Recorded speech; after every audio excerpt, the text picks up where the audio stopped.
Hollywood हंगामा explainer के viewers आपका स्वागत है। तो मैं अपने वादे के मुताबिक लाया हूँ 2023 की latest movie guardian of the Galaxy movie series का वॉल्यूम 3। तो आज मैं इसी मूवी को शॉर्ट में एक्सप्लेन करूँगा, तो वीडियो के आखिर तक मेरे साथ बने रहिए। इस मूवी में गार्डियन ऑफ द गैलेक्सी के ख़ास मेंबर रॉकेट की बैक स्टोरी पता लगती है। रॉकेट हमेशा से बोलने वाला चालाक जानवर नहीं था। वो पहले छोटा सा एक मामूली रकून था, जिसके बाद में एक साइंटिस्ट ने इस पर एक्सपेरिमेंट करके इसे अपग्रेड कर दिया। इस साइंटिस्ट का नाम है हाई इवोल्यूशनरी। वो सैकड़ों सालों से जानवरों पर इलीगल एक्सपेरिमेंट कर रहा है। इसने कई एलियन नस्लों को खुद बनाया है, लेकिन हाई इवोल्यूशनरी का असल मकसद था एक ऐसी नस्ल बनाना जिसमें कोई भी कमी ना हो, और वो इस नस्ल को अपने बनाए हुए एक प्लैनेट काउंटर पर बसाना चाहता था।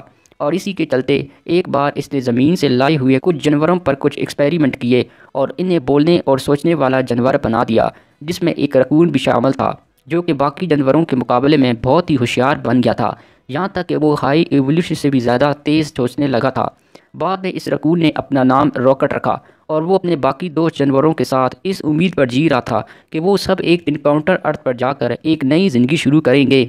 लेकिन एक दिन इन्हें हाई इवोल्यूशन से ये पता चलता है कि वो इन्हें काउंटर अर्थ पर नहीं ले जाने वाला, क्योंकि वो बस एक टेस्ट प्रोजेक्ट थे, बल्कि वो दूसरे एलियन नस्ल को वहाँ ले जाने वाला है। और क्योंकि रॉकेट बहुत ही होशियार था, इसलिए वो इसके दिमाग को भी निकालने वाला था और इसके सभी साथियों को मारने वाला था। ये जानने के बाद रॉकेट अपने साथियों के साथ वहाँ से भागने की कोशिश करता है, मगर तभी हाई इवोल्यूशन आकर इसके साथियों को मार देता है और वो रॉकेट को फिर से कैद करने की कोशिश करता है। मगर तभी रॉकेट इस पर हमला करके इसका चेहरा बिगाड़ देता है और वो एक स्पेसशिप लेकर वहाँ से भाग जाता है। और इसी दिन के बाद से हाई इवोल्यूशन अपने चेहरे पर एक नकाब पहनना शुरू कर देता है और वो रॉकेट को ढूंढने की बहुत कोशिश करता है, लेकिन रॉकेट इसे नहीं मिलता, इसीलिए वो इसे मरा हुआ मानकर भूल जाता है। दूसरी तरफ rocket guardian of the Galaxy team का हिस्सा बन चुका था। फिर कुछ टाइम बाद guardian of the Galaxy team की सोविरन नाम की एक एलियन नस्ल से दुश्मनी हो जाती है। इसलिए सोविरन की रानी आयशा गार्डियंस को मारने के लिए एक स्पेस बर्थ चैम्बर में अपना एक पावरफुल बेटे बनाने वाली थी। और कुछ सालों बाद हाई इवोल्यूशन को पता चल जाता है कि आयशा गार्डियंस को मारने के लिए एक बेटे को जन्म दे रही है। और गार्डियंस का नाम सुनते ही हाई इवोल्यूशन को यह भी मालूम पड़ जाता है कि रॉकेट रकून अभी भी जिंदा है। तभी हाई इवोल्यूशनर वक्त से पहले ही एडम वार्लॉक को चैम्बर से बाहर निकाल देता है, ताकि वो रॉकेट को पकड़कर इसके पास ला सके। और साथ में वो आशा को ये भी धमकी देता है कि अगर वो रॉकेट को पकड़कर इसके पास ना लाए तो वो पूरी सोवियन नस्ल को ख़त्म कर देगा। अब एडम वार्लॉक जन्म लेने के बाद गार्डियंस को ढूंढने निकल जाता है।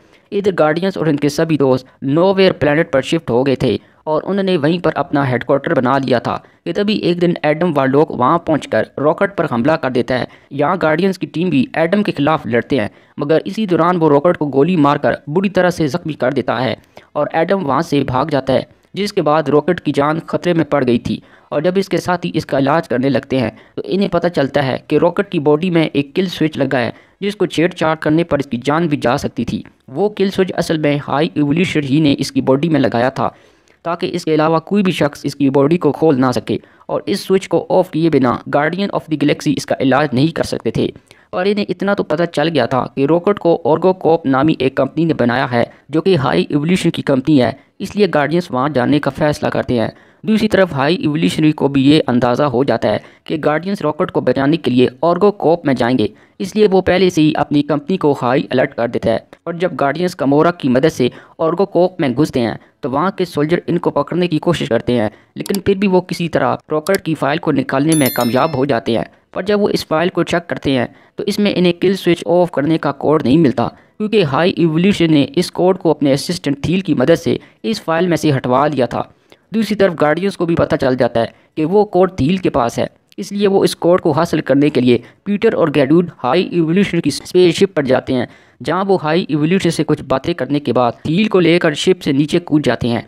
इसके बाद वो थील के सर से वो डिस्क निकाल लेते हैं। दूसरी तरफ एडम जब काउंटर अर्थ को तबाह होता हुआ देखता है तो वो अपनी माँ को बचाने की कोशिश करता है, पर इसके पहुंचने से पहले ही इसका शिप तबाह हो जाता है। दूसरी तरफ पीटर इस डिस्क की मदद से गैरूड को ठीक कर देता है, जो कि मरने की कगार पर पहुंच गया था। फिर नबूला पीटर से रब्ता करती है कि तुम कहाँ हो, जिस पर वो बताता है कि वो अपनी स्पेसशिप में पहुंच गया है और रॉकेट भी ठीक हो गया है। ये सुनकर बाकी गार्डियंस हाई इवोल्यूशन की स्पेसशिप से बाहर निकलने की कोशिश करते हैं। फिर हाई इवोल्यूशन की स्पेसशिप में इन गार्डियंस को बहुत से बच्चे नजर आते हैं, जो कि वो इन पर कुछ एक्सपेरिमेंट कर रहा था। इसलिए गार्डियंस की पूरी टीम इन बच्चों को भी अपनी स्पेसशिप में ले जाने का फैसला करते हैं। लेकिन इससे पहले गार्डियंस की पूरी टीम हाई इवोल्यूशन की पूरी टीम से फाइट करते हैं और वो एक एक करके सबको मार देते हैं। इसके बाद वो इन सभी बच्चों को बचा लेते हैं। इधर हाई इवोल्यूशन रॉकेट को पकड़ने के चक्कर में पागल हो गया था।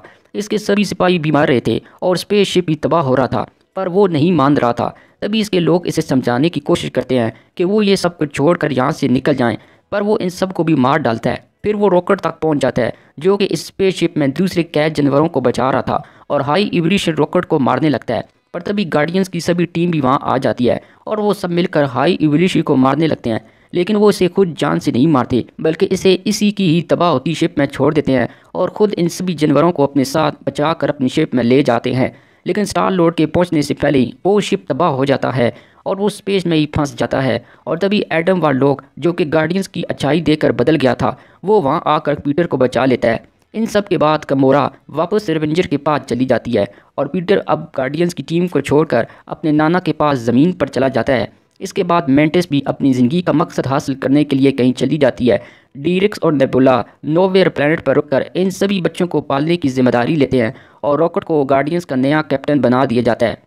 फिल्म के मिड क्रेडिट सीन में हम देखते हैं रॉकेट और गैरूड अपनी एक नई टीम के साथ दूसरे प्लैनेट के लोगों को बचाने का काम करते हैं और इसी के साथ ये मूवी यहीं पर ख़त्म हो जाती है।